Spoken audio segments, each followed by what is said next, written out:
دیکھیں اس وقت پاکستان اور بھارت کے درمیان ایک سفارتی جنگ کا آغاز ہو گیا ہے اور دونوں طرف سے بڑی پرجوشیت پائی جاتی ہے. بھارت بھی اپنی طرف سے پوری کوشش کر رہا ہے اور پاکستان بھی پوری کوشش کر رہا ہے کہ اپنے اپنے نیریٹو کو عالمی دنیا میں ایکسیپٹ کروائے.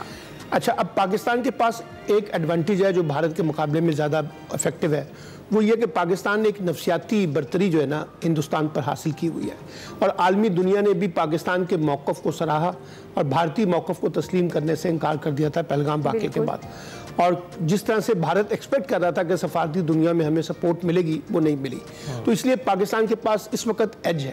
اگر پاکستان زیادہ بہتر اور مؤثر طریقے سے اپنے کارڈ کھیلے اور صرف ایک وفد تک بھروسہ نہ کرے، کئی وفد بنائے، سابق وزرائے خارجہ کا، سابق وزرائے سیکٹری خارجہ کا، دیگر پارلیمانی گروپس کا، اس میں اپوزیشن کے لوگ بھی شامل ہوں، انٹلیکچوئل ایکڈیمکس بھی شامل ہوں اور زیادہ بہتر طریقے سے اپنے نیریٹو کو پیش کرے تو مجھے لگتا ہے کہ اس میں زیادہ سپیس ہے. نمبر 1، صرف یہ کہہ دینا کہ پارلیمانی افراد کے 4-5 لوگ جا کر یہ سارا کام کر لیں گے، یہ مشکل کام ہے. اسی طرح سے آج کی دنیا میں جہاں سول ڈپلومیسی ہے وہیں ملٹری ڈپلومیسی کی بھی اہمیت ہے. آپ دیکھیں ہندوستان ملٹری ڈپلومیسی کے اندر بھی جا رہا ہے، تو پاکستان کی جو ملٹری لیڈرشپ ہے اس کو بھی جا کر اپنا ایک رول پلے کرنا ہوگا انٹرنیشنل کانٹیکس میں. پھر ایک بڑی وار جو ہے نا وہ میڈیا کے محاذ پہ لڑی جاتی ہے، تو میڈیا کے محاذ پر ہمارے پاس تو کوئی انٹرنیشنل میڈیا ہے نہیں اس طرح سے، ہم تو صرف اردو میڈیا کے اوپر بیس کرتے ہیں. تو ہمیں خاص طور پہ انٹرنیشنل میڈیا میں اپنے موقف کو اجاگر کرنے کے لیے ایک بڑا رول پلے کرنا پڑے گا، اس لیے کہ نیریٹو کی لڑائی میڈیا کے بغیر نہیں لڑی جا سکتی. پھر اسی طریقے سے ڈیجیٹل میڈیا جو آج کل ایک بہت بڑی طاقت بن چکا ہے، اس میں ہم کس طرح سے اپنا چیزوں کو لے کے چلتے ہیں. تو اس لیے آپ ایک لیول نہیں ہے کہ صرف پارلیمانی وفد کے کانٹیکس میں، آپ کو ڈیفرنٹ لیول کے اوپر، ڈیفرنٹ محاذ کے اوپر اپنی یہ اننگز کھیلنی ہے سفارتی جنگ میں، اور خاص طور پہ بھارت پر یہ برتری حاصل کرنی ہے.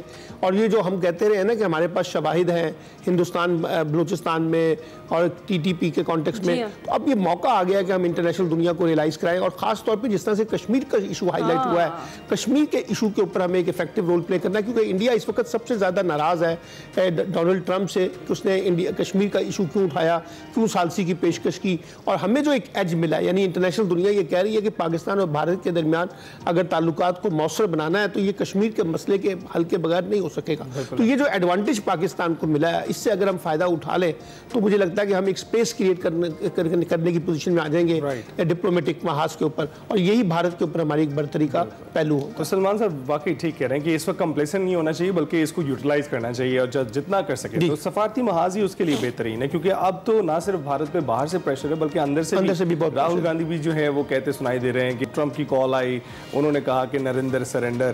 تو اس کے علاوہ یہ بھی دیکھیے کہ میڈیا کے حوالے سے بڑا ایک جو ہے نا تشویشناک بات سامنے آ رہی ہے کہ اے آئی کا استعمال کر کے جو لوگ اپنی سرچ کر رہے ہیں اس کی وجہ سے بہت ساری غلط انفارمیشن ان کو مل رہی ہے. دیکھیے یہ جو فیک نیوز کا جو کانٹیکس ہے یہ تو پوری انٹرنیشنل دنیا کا مسئلہ ہے، ایک بڑی بات تو یہ اور یہ ہوگا. لیکن اسی کے مقابلے میں آپ کو فیک نیوز کے مقابلے میں جو سچ ہے وہ بھی پیش کرنا ہے. تو اس لیے آپ کا جتنا ایویڈنس سٹرونگ ہوگا، دیکھیں نا ہندوستان نے فیک نیوز کی بنیاد کے اوپر ایک میڈیا کے اندر ہیجانی کیفیت پیدا کی پاکستان بھارت کشیدگی کے دوران، لیکن اس کو شکست ہوئی، اس کی وہ فیک نیوز نہیں چل سکی. اس کی وجہ یہ کہ اس میں جان نہیں تھی، اس میں پوٹینشل نہیں تھا، اس میں میننگ فلنس نہیں تھی. تو اس لیے آپ کو فیک نیوز کا مقابلہ کرنا ہے تو آپ کو اپنے موقف کے اندر، اپنے کانٹینٹ کے اندر جان پیدا کرنی پڑے گی، اس میں ایویڈنس پیش کرنا پڑے گا. تو یہی ایک طریقہ کار ہے کہ آپ کا جو الٹرنیٹیو نیریٹو ہے وہ زیادہ سٹرونگ ہونا چاہیے. ایک بات ٹروتھ پریویلز، لیکن جو انیشل ڈیمیج ہے وہ تو وہ کر جاتا ہے. دیکھیں وہ کر جاتا ہے، لیکن یہ کہ انیشل ڈیمیج جو ہے نا اس کو پھر سسٹین کرنے کے لیے آپ کو ایک الٹرنیٹیو ماڈل پیدا کرنا پڑے گا. وہی ہمارے پاس چوائس ہے اور ہمارے پاس چوائس کوئی نہیں ہے. یعنی اس کے علاوہ اب دیکھیں نا پہلگام کے واقعے کے اوپر جیسے انہوں نے کہا کہ پاکستان ملوث ہے، اس میں پورا پروپیگنڈا کیا. جب وہ سفارتی محاذ پہ گئے اور انہوں نے سفیروں کو بریفنگ دی تو انہوں نے پوچھا کہ ایویڈنس کہاں ہے، تو ایویڈنس تو نہیں تھے. تو وہی پاکستان کو ایج ملا. تو میں یہ سمجھتا ہوں کہ آج بھی انٹرنیشنل دنیا میں جو فیک نیوز کا مقابلہ ہے اس کا واحد حل یہی ہے کہ آپ اپنا سچ جو ہے زیادہ جاندار طریقے سے، زیادہ شواہد کے ساتھ، دلیل کے ساتھ، منطق کے ساتھ پیش کریں تو وہ اپنے آپ کو سسٹین کرتا ہے. درست، کیونکہ آپ صحیح کہہ رہے ہیں کہ اب یہ جو زمینی جنگ ہے وہ ختم ہو گئی، اب نیریٹو کی جنگ چل رہی ہے اور اس میں آپ نے اپنے آپ کو کیسے آپ پریزنٹ کرتے ہیں وہ ضروری